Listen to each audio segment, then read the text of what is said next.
Tickets for Berlin are on sale. There's more exhibits upstairs. Shout out to iSpire for being our title sponsor. What? After party tonight at 9 o'clock at the Ritz Arts Hotel. If you don't have a ticket, if it wasn't in your packet and you want to buy a ticket, it's like 200 euros. You can talk to Jesse about it. And now our next panel. This will be in English, by the way. So if you need to go get a translator set, you can get one out there. But here we go. The founder. We're so happy. We're so lucky to have her here. She's an amazing person. The founder of MJ Universe. Let's hear it for Lisa Hogg.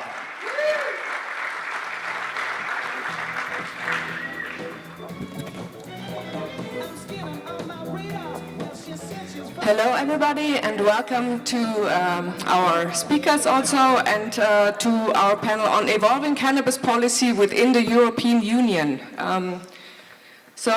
Today ICBC is bringing to you Kai Friedrich Niermann. He's a business and corporate lawyer in Germany since 2003.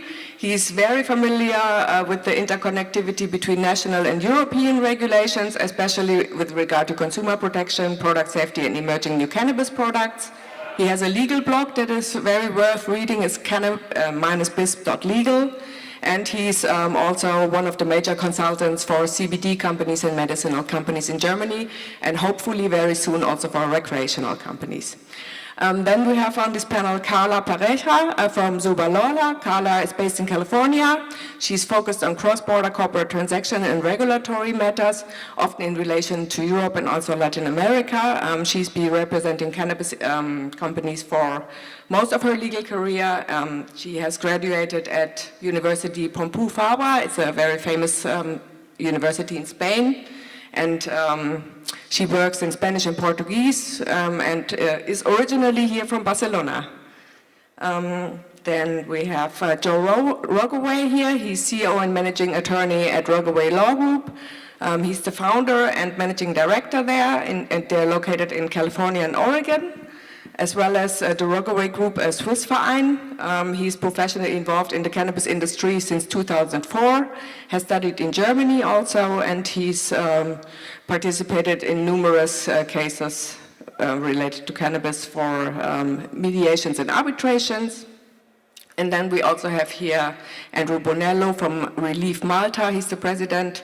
He's active since 2019 and has worked tirelessly to represent the voice of cannabis consumers in Malta. So let's have a quick warm welcome to our panelists.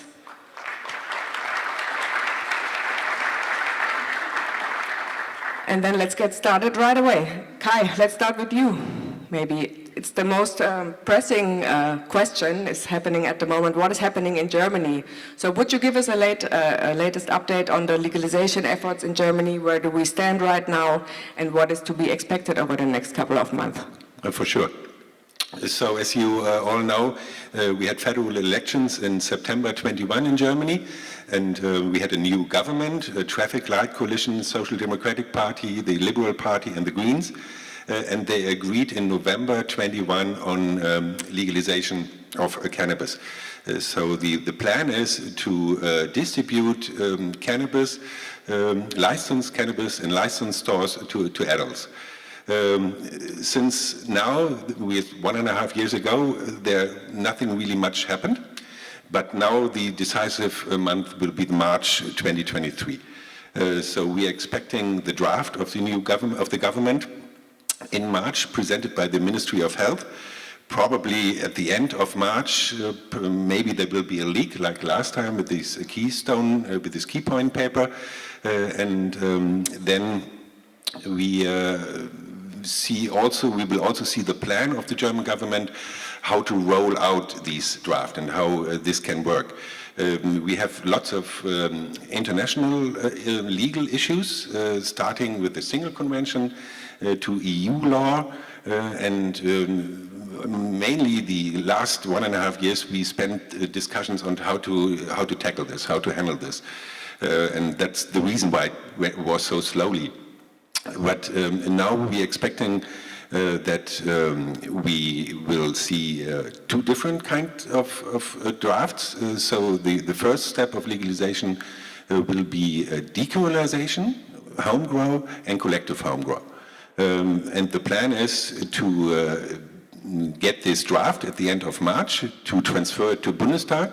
Then it comes to Bundestag within the normal procedures, first hearing, second hearing, third hearing, and then it will be agreed on before the summer break of the Bundestag in June, July. So that's the plan. If that happens, decriminalisation and home grow will be allowed with immediate effect from June or July this year on. The complicated thing is the commercial route, to establish a commercial route, which is the declared goal of the government, which means that you have cultivation, licensed cultivation, licensed shops, and a real business like we see in Canada and in the US.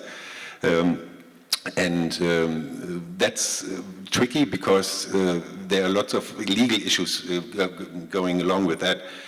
Because imports, big question. Right now, the German government assumes that no imports are possible to Germany. So every single gram has to be cultivated in Germany because the EU has the only authority to agree on international trade agreements. And if we can't find a way to deal with that, we can't even have trade within the EU right now because of this EU framework decision.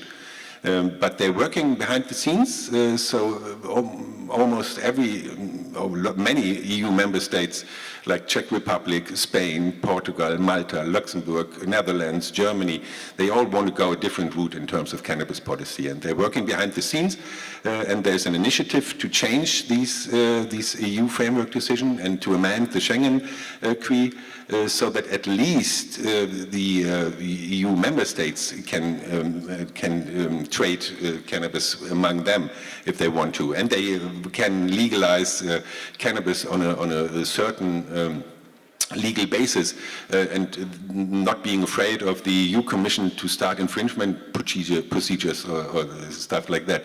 That will also be explained by the Health Ministry, how a EU-conform, EU-complying legalization can be rolled out in Germany in March. And we're expecting a federal Supreme Court decision also in March, before the Easter break, on the general legality of the cannabis prohibition, if the cannabis prohibition is legal and complying with the Constitution.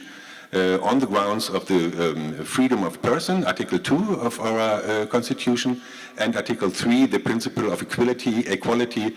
Why is cannabis treated more stricter than alcohol? And these are the big developments in Germany. March 2023 will be decisive. Thank you. Kai, maybe we stay with you. You just said that there's a lot of contracts that have to be considered in that regard. In Germany, we're also talking about the interpretation declaration or the interpretation solution. Can you maybe tell the audience a little bit about that? Yeah, sure. There is the 1961 Single Convention on Narcotic Drugs saying that the trade of cannabis is only allowed for scientific and medical purposes.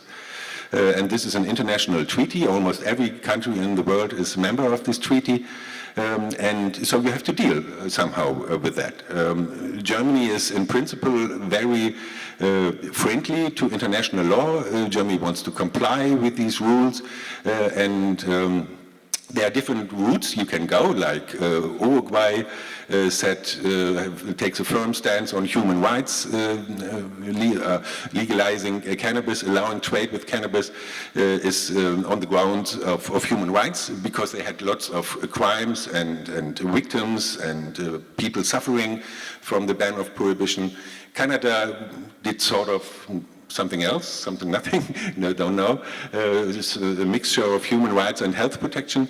And the German government is now saying we do an interpretation of this single convention, and we say to legalize is better health protection than to prohibit, to go on to prohibit cannabis. And that's how we interpret it, and this is in line with the single convention, because the single convention was made up for the health protection, for the protection of the people. That's basically it.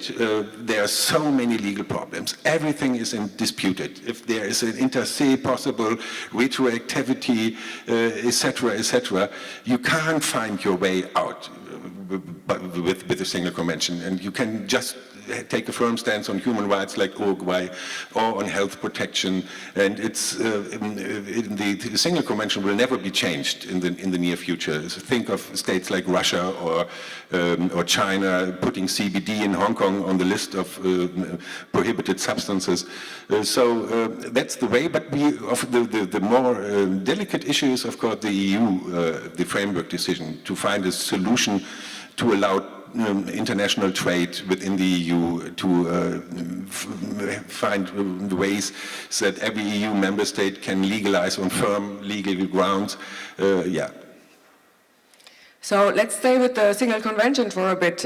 America has been one of the main driving forces to bring this contractual framework into place. Does the single convention play a role at all in the US? And is the US, maybe also in a second step, considering to legalize cannabis also on a national level, or is it going to stay federal? Is it going to stay on a state level? I would say probably no to both. I don't think that the U.S. is really concerned about the Single Conventions Treaty in terms of domestic policy or with respect to like violating international law if domestic laws were to change. It's just not, I don't think, a part of the considerations or the conversation or the political dialogue.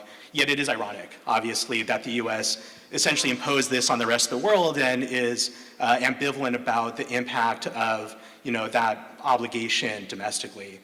In terms of federal legalization, there is kind of perennial conversation about it, but I'm a little cynical at this point. I just don't think that it's likely to happen. I think that Biden had his chance when he had control over both houses, or the Democrats rather had control over both houses of Congress, and now that the House of Representatives is in control of the Republican Party, I just think it's very unlikely that there'll be legislation that makes it through Congress to legalize cannabis in the near term. So I think there's going to have to be, in terms of just the sequencing, another election where there's the party in power for Congress and the president that supports legalization, which at this point, and historically, the Republicans are just not in favor of that. So I think probably what the future is going to look like for the U.S. is much of how it's looked so far, which is sort of this piecemeal approach, different states essentially being the laboratory of ideas and trying to enact their own policies that have some commonalities but are fairly disjointed, which is really problematic actually because, kind of similar to how it is at least described with, how Kai described it with the EU, is there's no real common denominator for policy in the U.S. other than prohibition. So basically, the U.S. policy federally is that cannabis is the same as heroin. Whereas when we're talking about California, where I am, medical use has been legal since 1996. Legalization was enacted by the voters in 2016. And so, you can go to a lot of different parts of the state, access cannabis legally, obviously not treated like heroin, but the federal government still has it as a Schedule I controlled substance. So it's somewhat of a schizophrenic approach, I think, both with respect to international law and domestically. Thank you. Andrew, let's go over to you. What's the status on cannabis legalization in Malta? And say if I were on holiday there, could I just go and visit a social club and get some cannabis? Well, it's early days. Obviously, Malta is on the tip of everyone's tongue at the moment because it has the most progressive law in Europe. But if you actually look at what the law is saying, you'll find out that it's nowhere near legalized. It is closer to some sort of decriminalisation, would say maybe a partial decriminalisation.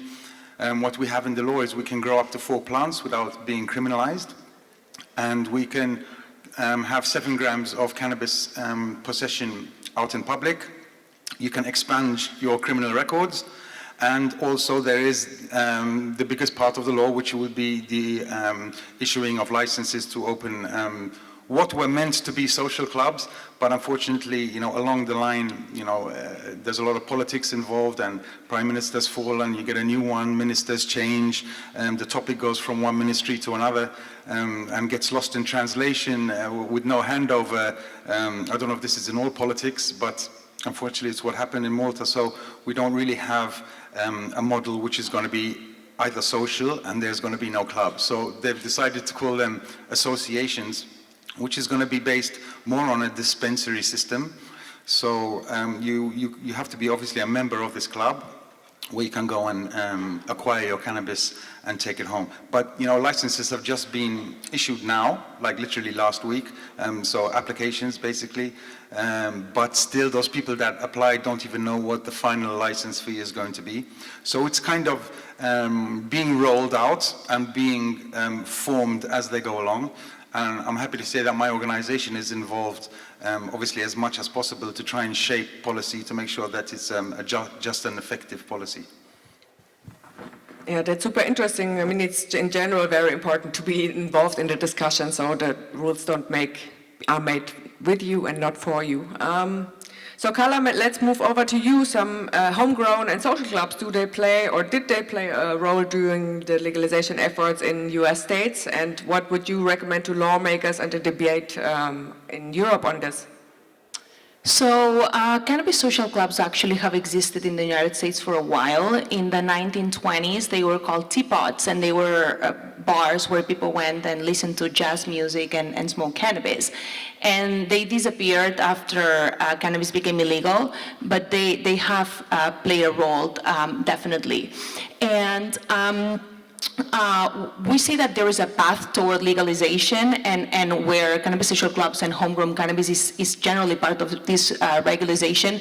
In the 1973, that's how it started in the United States with Oregon, followed by California and Alaska and Colorado.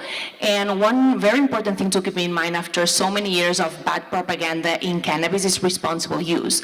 And these cannabis social clubs promote this responsible use, where people have a place to go and consume cannabis in a social setting.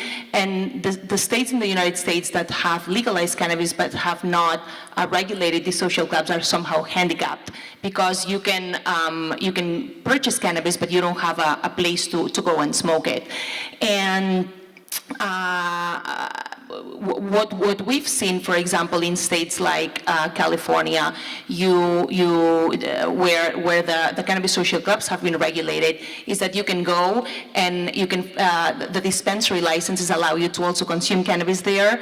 There are different approaches. For example, in New York, it's more of a separate, the same way as alcohol works, kind of, where you can go purchase cannabis. Like a liquor store, you cannot consume it there, but you can purchase it and consume it at home.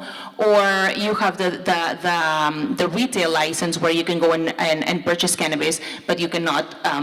So the retail license would be like the liquor store, and then you have the consumption license, where you can go and consume it there. And New York is actually issuing the first licenses this summer. New Jersey also has included, just passed some regulations on cannabis social clubs and homegrown cannabis. And I think for the European lawmakers, we should keep in mind that legalization should have in mind that the safety and quality of the products. It should definitely include what I was mentioning about responsible use, and it should recognize the benefits of cannabis, such as reducing the burden on law enforcement and reducing the criminal activities. That's very true. Kai, decriminalisation and collective home grow or cannabis social clubs as a possible plan B has been discussed. Is this compatible with EU law and Schengen acquis and framework decision? Yeah, as I mentioned before, everything is disputed, but this is in the most justifiable way out of this. Decriminalization, yes, this is. Article 3 of the framework decision is talking about personal consumption, But think about cannabis social clubs in Hamburg, Frankfurt, Hanover, Berlin, 1,000 members, 5,000 members. Imagine what a growth this would be. The plan is that you can legally grow 3 flowering plants at one time. So you have the plants in the early stages, and as soon as they turn into flowering, you have to get rid of one, or you have to have a better management of this.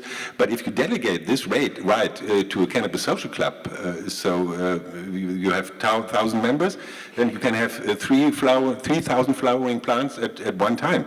If that is compatible with EU law, with these provision in Article 3 of the Framework Decision, you know, but it's anytime we talk about cannabis legally on a global, legally and globally, you will never get a clear way, a clear regulation without any justify arguments and some circumvention routes in argumentation. That is like it is, but the Social Democratic Party is very much in favor of the Cannabis Social Club, because they think you can exercise a social control within the association, with the members, and they want to really promote that and give a clear legal framework for that, so that you can really have huge numbers, huge associations, and I think this is a good way to go. So for first start for Germany, and it is possible to realize that really after the decision in Bundestag, and I'm really looking forward to that. Yeah, maybe also to mention the associations are an important thing in Germany anyways. We have like association for dachshund breeders, bowling clubs and whatever. So we have a lot of associations also for patients, for example. So it's an important role in Germany. I mean, and look in the scene here in Barcelona, how many social clubs? Hundreds, over 100? And they have a cultural event program. You have bands, you have DJing, you can come together, you share your experience, share your grow experience. I think that's perfect for a start. Carla, let's go back to you. So social clubs in Spain, what's your opinion on that, and how well do you think are those regulated? Well, so cannabis social clubs in Spain operate under legal limbo. The International Single Convention on Narcotic Drugs was ratified by Spain in 1966, and it prohibits the production, the public possession, the trafficking, and the use of cannabis. So the stipulation on public possession is where everything comes around here. So the private possession consumption in Spain is basically decriminalized. So the cannabis social clubs here work a little bit like the Netherlands social clubs, with the difference that they are not open to the public. So it's like a member-only club. You have to be a member. It's a member invite-only type of club. So generally, you can only join the clubs if you're invited by another existing member. And it's an area where people go and pay a membership fee. The membership fee doesn't go towards the purchase of cannabis, because the cannabis clubs are non-profit organizations, so they can't have a commercial purpose. So the membership fee that you pay is basically towards the grow of the plant and the maintenance of the social club itself. And other places, most of the clubs are here in Catalonia. There are quite a number of clubs also in El País Vasco. And here in Catalonia, they are somehow regulated, so there are certain factors that need to be followed from a perspective of public health and the amount of cannabis that can be sold to an individual within a period of time. But other places where the social clubs are not regulated under local law, there are concerns over potential criminal activities that take place in the social clubs because of the potential high revenues that they can generate and the low chance of being prosecuted. So, I mean, Spain should definitely take steps towards regulating the social clubs in a more complete way, because currently they're just operating under a gray area. Andrew, let's go back to you. So we heard this discussion also with EU law, single convention. Is there a position in Malta on that? And are there any statement on human rights, as in the case of Uruguay, for example, or on better health protection? Is this an important driver? Yes, I mean, there is not an official position from Malta, but they have been to the INCB. The ambassador in Vienna has actually spoken to the INCB, and of course the human rights obligation is being used a lot together with health and social justice, which is where the Cannabis Social Club model fits in perfectly, because it's a decriminalized system and you are basically flying under the radar of the single convention. So no rules are really being broken. And it's an easy way to go forward, and you can understand that Malta obviously isn't going to go for complete legalization like maybe Germany has more muscle to be able to do that and challenge. So I can understand that Malta, being a smaller country, has decided, obviously wanted to reform with the new government that came in 2013. There was a strong urge to actually make this reform. But obviously, when you look at the rules and regulations, you realize what you really can and where the big challenges are. And the big challenges, we know, is basically that commercial sale, which is prohibited. So, when you have a social club model, which is sort of built by the community, for the community, offering a safe space, and obviously also a perfect space to introduce harm reduction measures, this obviously fits in with the human rights obligation as well. So this is pretty much acceptable. And so that's the route we're taking. And when it comes to speaking with the EU, it's important to keep dialogue open, explain to them exactly what we're doing. We have an agency which is called the Authority for the Responsible Use of Cannabis, which has been set up and is in the process of employing more people and getting the framework together. So the European Commission knows exactly what is going on. There's open dialogue, and so far we haven't had any problems. So is it a plan B for Germany? I mean, I think so, because at the end of the day, it's a safe route. It's one which I know the grassroots movement and actual consumers would be happy with. And then obviously, commercialization is something that you can't avoid. This is something that's going to come in. But we truly believe, especially my organization believes, that we should be building from the bottom up. And once we do that, then industry can come in and play together with the community. So that way, you leave no cracks in the foundation of building a new framework. So the social clubs are step one, and the commercialization potentially a second step? Well, commercialization is inevitable. It's something that has to happen, but I think it's important that one country doesn't go it alone when trying to challenge this. I think that if the like-minded countries can get together and have a solid proposal, I think it will make much more sense and it'll be easier to move forward that way. Joe, you've been doing this for a very, very long time. So what would you recommend to EU member states who want to legalize or regulate cannabis, adult use cannabis, in regard to the experience you made in the US? Ooh, lots of stuff. So we made a lot of mistakes in the US, particularly in California. And I would say that sort of the over-commercialization is a problem. We saw after legalization just this sort of hyperactive capitalization of companies that were not mature enough to take on the money. The businesses didn't really have a model to be able to responsibly use that investment money. There's just a lot of examples of companies getting, $50 million, $100 million, and squandering it.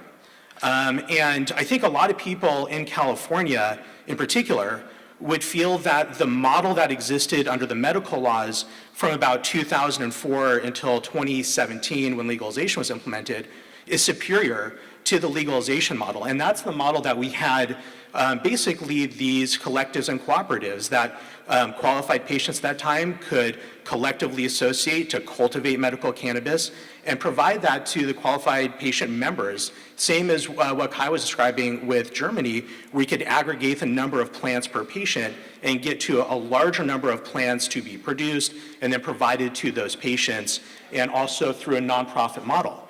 For all of the flaws that that model had, it worked. It was successful for a long period of time, and legacy cannabis industry operators were able to be successful for 10 years, 15 years under that model. And then when legalization happened, because so much money went into it, and there was so much hype, and the regulations were just unsettled, the laws were unsettled, federal law, as we just discussed, is not helpful. All of that stuff sort of conspired together to make legalization really challenging to implement in California. And that's just sort of one state out of 50 states. And so, you know, when you look at most parts of America, almost nowhere can you have on-site social consumption. Almost entirely what the model is like off-sale retail, where you can go and purchase it and then consume it essentially only in your home, and usually only if you own your home, because a lot of rental leases have conditions like non-smoking rules as a part of that lease. And so then you have a situation where people can consume cannabis at their home or in public, which is generally prohibited. A lot of people consume in their cars, which is obviously not a good idea and also prohibited. So I think actually the Germany Plan B maybe should be Plan A. And the legalization of having a model of more of a sort of pharmaceutical-based model, a monopoly-type model, is, I don't think, going to be as beneficial as something that is more grassroots, more bottom-up, more focused on the people and the organizations that have been a part of legalization from the beginning, and to rely on them and their expertise, their knowledge to carry forward. Yes, of course. Step in here. I see the problem when you have these two routes. So you have the social club model and a commercial route. You have to protect the commercial route, and you have to make sure that this social club idea is really restrained to a community, to a social club, to the members, and the members taking it seriously.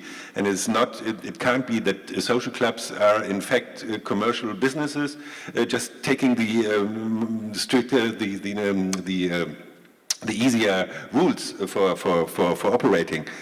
Because the commercial route will have to be licensed. There have to be invests in retail stores and retail structures, and you have to really separate that, and you have to control that as well. So the Cannabis Social Club must be a social model and not a hidden business model.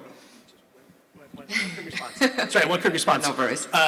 Those two things can exist in parallel. They're not mutually exclusive, and I think the social club model is a good backstop against the sort of full-fledged capitalistic approach that I think has really been problematic for Los Angeles, which is in particular, which is maybe the largest cannabis market in the world, has utterly failed to implement legalization on every level. And it's a huge disappointment for the industry. It's a huge disappointment, I know, for me personally.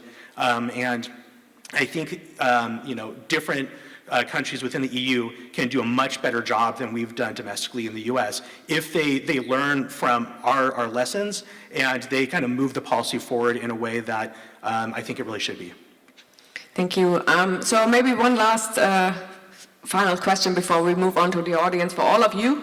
Maybe one quick sentence statement. What should the vision look like for the EU and global cannabis legalization?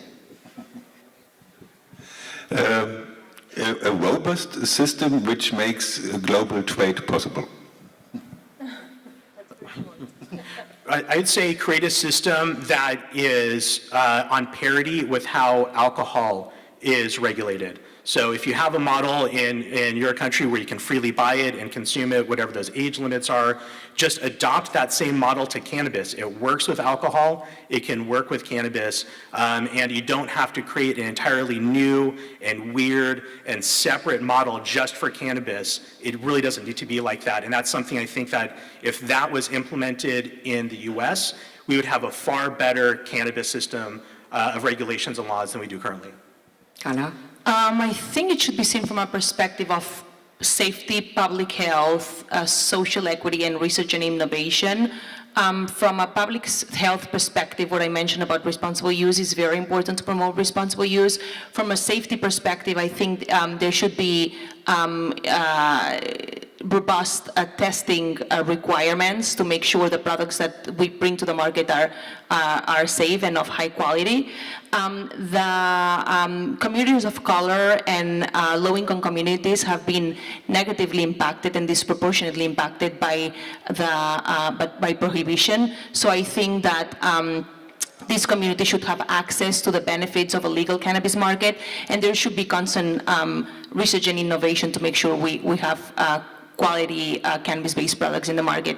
And there should definitely be an international perspective on the legalization. I think the EU needs to take a good hard look at the criminalization that is still happening in different countries, and look at the statistics and see how many people's lives are getting ruined at the moment for simple possession, cultivation, or consumption, and realize that prohibition is doing obviously more damage than the plant itself. So once they take a good hard look at the figures and the statistics, then they can realize that obviously we have to move to some sort of reform, with decriminalization, I feel, being the first step.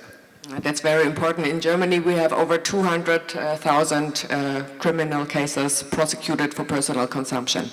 So thank you to the panelists. Let's open the floor for questions. We just have 6 minutes left, so I can only take one or two.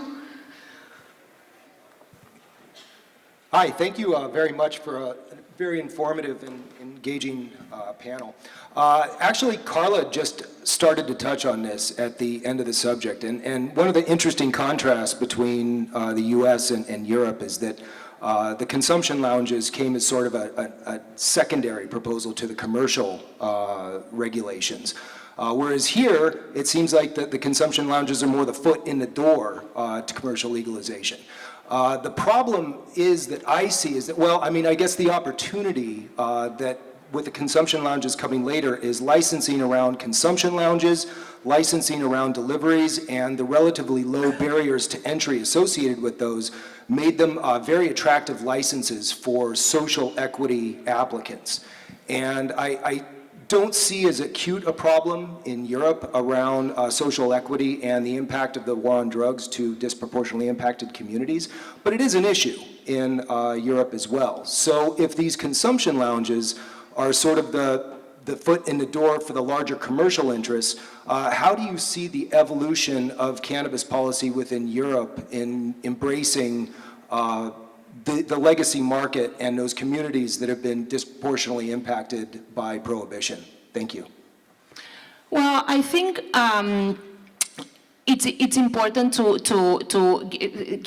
do something similar to what was done in the United States. I think that the social equity licenses were the intention was a very good intention. The problem that has happened is that a lot of investors have basically taken over these licenses, and the social equity applicants have been put in a second stage. So the intention was good. I think it's important to give special license to these applicants, but it should be done in a way to protect their interests, because it hasn't been done the way it was intended in the United States. I don't know if, Joe, you have a different opinion on that. Well, so I agree completely that we need to take care of the communities that have been the most harmed from the war on drugs. In the United States, it's a very problematic and troubled history with respect to communities of color in particular, and how those communities have been impacted by prohibition and disproportionate incarceration and all those things. The problem with how we've dealt with social equity is that we really haven't inured the benefits of legalization to those communities. All we've done with our programs is given basically a better spot in line to the permits that are issued at a municipal level. So what that means is, to Carla's point, there is, companies that are forced, like in the LA social equity program, they're forced to have a social equity component to their application in order to be able to get a local permit, which is prerequisite to a state license, and that's how one becomes legal. But those relationships are very exploitative. And what ends up happening is the social equity applicant ends up not being benefited from that relationship. They're just used from that relationship. So what I think should happen is looking at more of a community benefit model, where instead of just giving preferential treatment to someone's ability to get a permit first, that ultimately doesn't matter. What matters is that the communities that are underprivileged, that are underserved, that are just inadequately represented in basically all ways, they get access to benefits that come from cannabis, even if they don't consume cannabis, writ large, the individuals in those communities, where we have tax dollars, for example, derived from cannabis to fund social programs for communities that need them. That's the solution, I think, not just giving preferential treatment online. And that's a big, big reason why a lot of like the bigger metropolitan areas in the US and in California in particular have really failed with their local permitting, is they're focused on this really just inadequate model of trying to help social equity communities and programs in a way that doesn't actually help them. The benefits need to be driven to communities, not preferential treatment in one permit application for one applicant who ends up getting exploited by the investors oftentimes in that company. Yeah, thank you for saying that. It's very important, and I think it's a good last word. If you have any questions to the panelists, you can find them outside later and address that directly. And then we're done here. And thank you, everybody, for listening to our panel. Thank you. Let's hear it again. Very informative. Thank you. Such a lot of heavy hitters, too. You guys are all so amazing. We appreciate you. Thank you. It's the kind of talent we get here at the International Cannabis Business Conference.